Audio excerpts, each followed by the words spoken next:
कैसा है तू? और हमारा देश कैसा है? वैसा ही जैसा आप छोड़ के गए थे। यानी कि हम अभी भी अंग्रेजों के गुलाम हैं? नहीं, अंग्रेजों से तो हमें 1947 में ही आजादी मिल गई थी। अच्छा, तो अब तो हमारे अपने लोग देश चलाते होंगे ना? हाँ, तब तो देश काफी आगे बढ़ गया होगा। जब हमारे अपने लोग देश चला रहे हैं तो गरीबी और भ्रष्टाचार का तो नाम ही नहीं होगा। सबको बराबर हक दिया जाता होगा, किसानों और मजदूरों का अच्छा ध्यान रखा जाता होगा ना?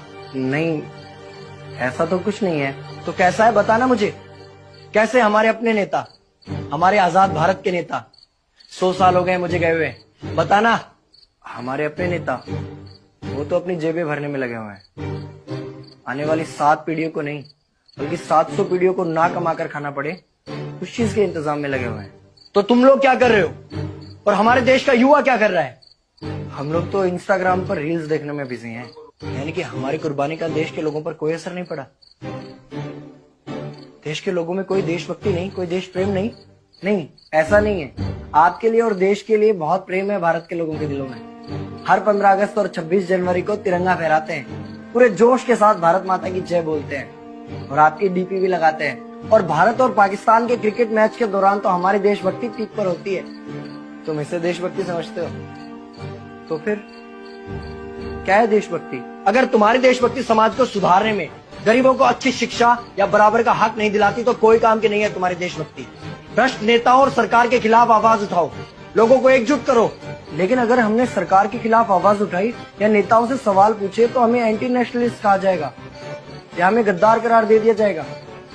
तो डरता है? 23 साल का था मैं जब अंग्रेजों ने मुझे फांसी पर चढ़ा दिया। मुझे तो आतंकवादी कहा गया था। अगर अब नहीं जागे तो ये देश सोता रहेगा।